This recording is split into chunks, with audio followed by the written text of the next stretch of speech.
penyebaran berita bohong, kemudian penyebaran nama baik, fitnah, dan juga pemerasan khusus untuk Bambang Suryadi Bitor.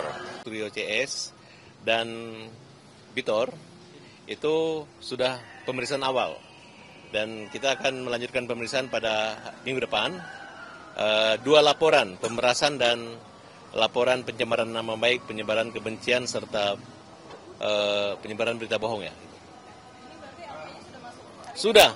Ini kita minta segera. Silakan Profesor menyampaikan.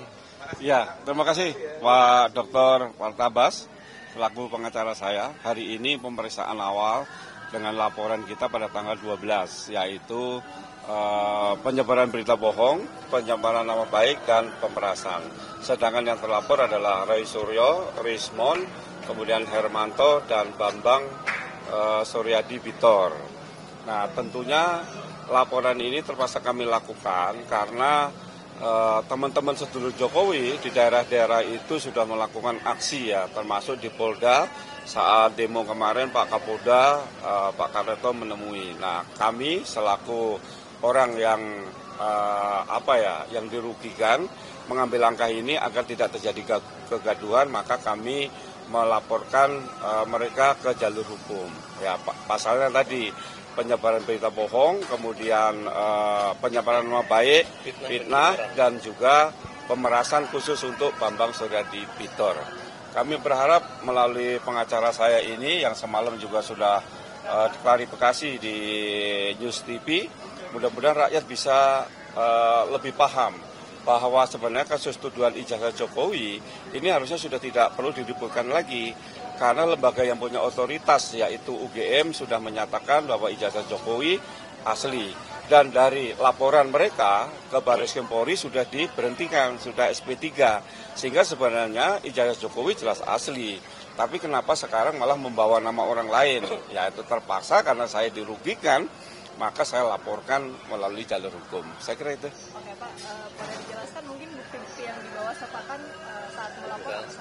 Ya, satu, yang pencemaran nama baik dan juga berita bohong, bukti-bukti video, kemudian berita online, kemudian juga saat mereka konversi pers tentang tuduhan Pak Jokowi yang menyatakan bahwa ijazah Pak Jokowi itu dicetak Pak Iman 1000%. Kemudian juga bukti transfer pemerasan.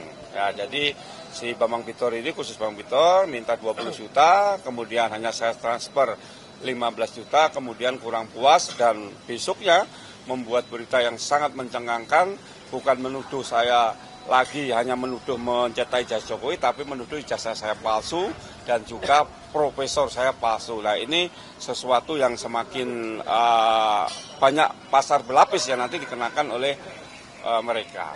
Oke, Prof, tadi kan sudah pemeriksaan awal, apa aja sih yang Ya, satu bukti-bukti, kemudian bukti pemerasan, saksi-saksi, kemudian juga substansi yang diadukan, yaitu pemberitaan berita bohong, kemudian juga pencemaran nama baik dan fitnah, dan juga pemerasan.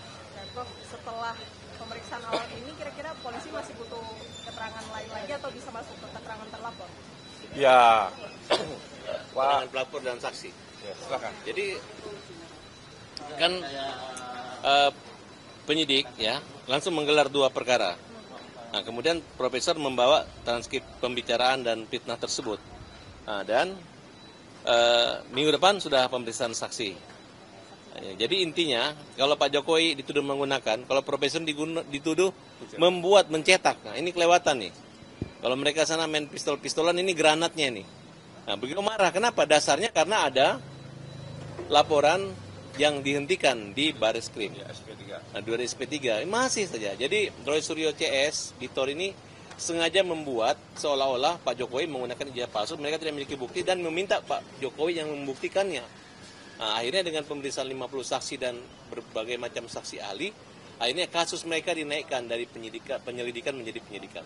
Ya mungkin dalam waktu dekat mereka akan tersangka dan akan memenuhi proses itu. Dalam kajian status hukum presiden sebagai terlapor, harusnya kita harus menghargai lembaga penegak hukum. Namanya presiden itu punya imunitas, apalagi Pak Jokowi bukan hanya sebagai mantan presiden, tapi ayah dari wakil presiden. Nah, tidak ada kaitannya dengan Profesor Pak Iman yang dituduh mencetak dan membuat itu. Ya, makanya seluruh orang yang terlibat di sini, termasuk rektor yang UGM yang lama yang asal mengikuti mau mereka, Profesor Supian. kalau bisa dilaporin juga dijadiin tersangka.